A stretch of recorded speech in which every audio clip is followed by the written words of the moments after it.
Donald Trump is playing chess. His opponents, stuck on checkers, unable to grasp the complexity of his game.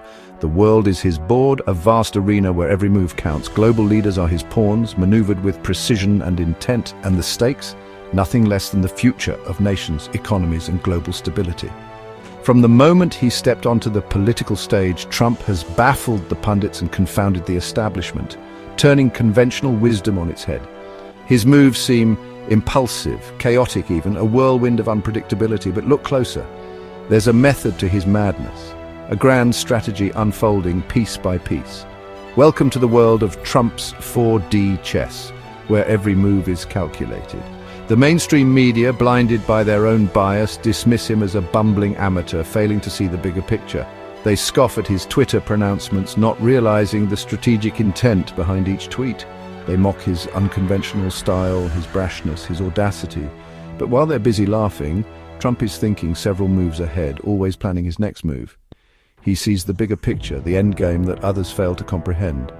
He understands that to win in the long game, you sometimes have to make bold, unexpected plays, moves that defy conventional logic, plays that leave your opponent scrambling to catch up, bewildered and off balance.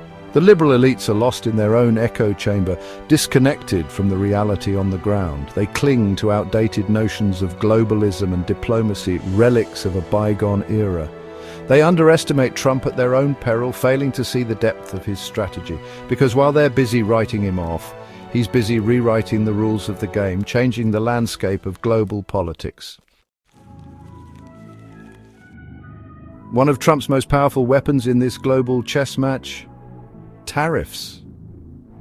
The mere mention of the word sends shivers down the spines of economists and CEOs. They cry foul, they predict disaster, but Trump sees tariffs for what they are: leverage, a tool to reshape global trade in America's favor. Take China, for example. For decades, the Chinese Communist Party has played fast and loose with trade rules. They've manipulated their currency, they've stolen intellectual property, they've flooded the market with cheap goods, gutting American manufacturing in the process, but no more.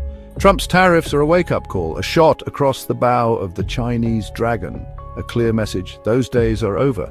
And it's not just China. Trump has imposed tariffs on allies and adversaries alike, from the European Union to Mexico.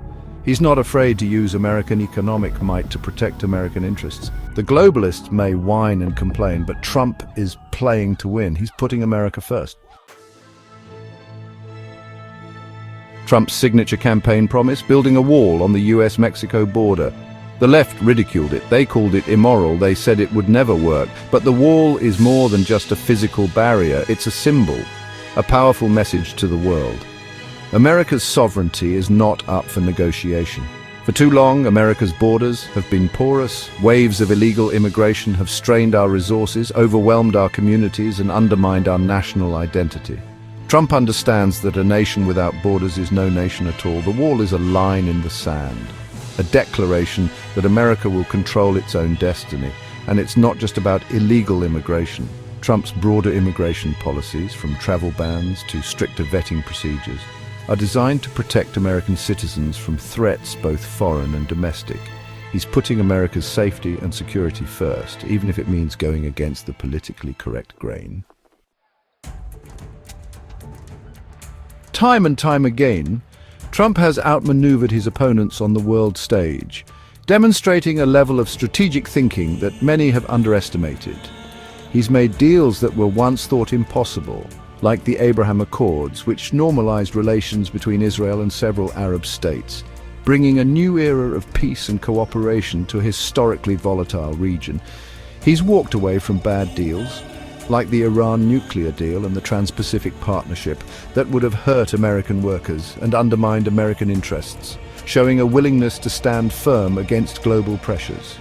The media and the political establishment, still stuck in their checkers mindset, can't comprehend Trump's strategic brilliance, often mistaking his bold moves for recklessness.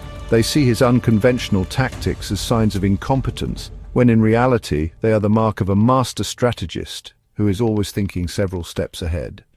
While they're busy trying to predict his next move, based on conventional wisdom, Trump is already 10 steps ahead, playing a different game altogether, one that they can't even begin to understand. He's not afraid to challenge the status quo, breaking through barriers that others wouldn't dare to touch. He's not beholden to special interests, making decisions that he believes are in the best interest of the American people, rather than catering to the demands of powerful lobbyists. He's not constrained by the same rules that have governed American foreign policy for decades, redefining what it means to be a leader on the global stage with his unconventional strategies. And that's what makes him so dangerous to those who oppose him, as they struggle to keep up with his unpredictable and bold approach. To his enemies, that is. They see a formidable opponent who is not easily swayed or intimidated. To the American people, it's what makes him a winner, someone who fights for their interests and isn't afraid to take on the establishment. Section 5. An ancient prophecy. Trump as a modern-day Cyrus. Some believe that Trump's rise to power was foretold long ago. They point to ancient prophecies like those found in the Bible that speak of a leader who will emerge in the end times to defend the righteous and restore order to the world. They see in Trump a modern-day Cyrus, the Persian king who, according to the book of Isaiah, was chosen by God to liberate the Israelites from Babylonian captivity. Like Cyrus, Trump is an outsider, a disruptor who defies categorization. He's not a politician, he's a businessman. He's not part of the elite, he's a self-made man, and yet he has been thrust onto the world stage at this critical juncture in history. His supporters see his presidency as a sign, a turning point in the battle between good and evil. They believe that he is fulfilling a divine purpose, that he is an instrument of God's will. Section 6. The Erdogan Alliance whispers in Turkish. One of the most intriguing aspects of Trump's foreign policy is his close relationship with Turkish President Recep Erdogan. The two leaders have developed a strong bond, based on mutual respect and a shared vision for a stronger, more independent Middle East. Rumors abound that Trump, a master of communication, has even learned to speak some Turkish. Whether or not this is true, it's clear that he understands the importance of connecting with world leaders on a personal level. This alliance has ruffled feathers in Brussels and Beijing. They see a strong Turkey backed by the United States as a threat to their own geopolitical ambitions. But for Trump, it's all part of the plan. He's building new alliances, forging new partnerships, and creating a new world order. Section 7. A new era dawns. Israel and the Turkic century. Trump's unwavering support for Israel is another key piece of his 4D chess game. His administration's policies have consistently favored Israel, reinforcing the bond between the two nations. He understands that a strong Israel is essential for stability in the Middle East. This stability is crucial not just for regional peace, but also for global security.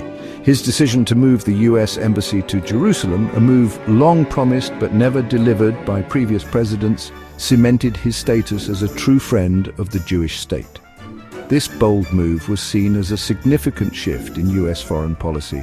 But Trump's vision goes beyond simply supporting Israel. He aims to reshape the geopolitical landscape of the entire region. He sees a larger role for Turkey and other Turkic nations in the region. These nations, with their strategic locations and rich histories, are pivotal to his broader strategy. He envisions a new era, a Turkic century, in which these countries, united by their shared history and culture, become a bulwark against Iranian expansionism and Russian aggression. This vision includes economic cooperation and military alliances. This is a bold vision, one that challenges the existing power structures in the Middle East. It requires a delicate balance of diplomacy and strength. But Trump has never been afraid to shake things up. His unconventional approach often defies traditional diplomatic norms. He understands that the only way to achieve lasting peace and stability is to create a new balance of power. This new balance aims to foster cooperation and deter aggression, paving the way for a more secure future. Section 8. Checkmate Trump's Endgame. Donald Trump is not playing checkers, he's playing 4D chess. His moves may seem unorthodox, even reckless at times, but there's a method to his madness. A grand strategy unfolding before our very eyes. He's a master negotiator, a brilliant strategist, and a fearless leader. He's not afraid to challenge the status quo, to disrupt the established order, to fight for what he believes in. He's playing to win, and he's winning for America. His opponents, blinded by their own ideology and arrogance, will continue to underestimate him. They will continue to mock him, to belittle him, to try to bring him down. But they will fail, because they are playing the wrong game. Trump is playing 4D chess, and he's playing to checkmate.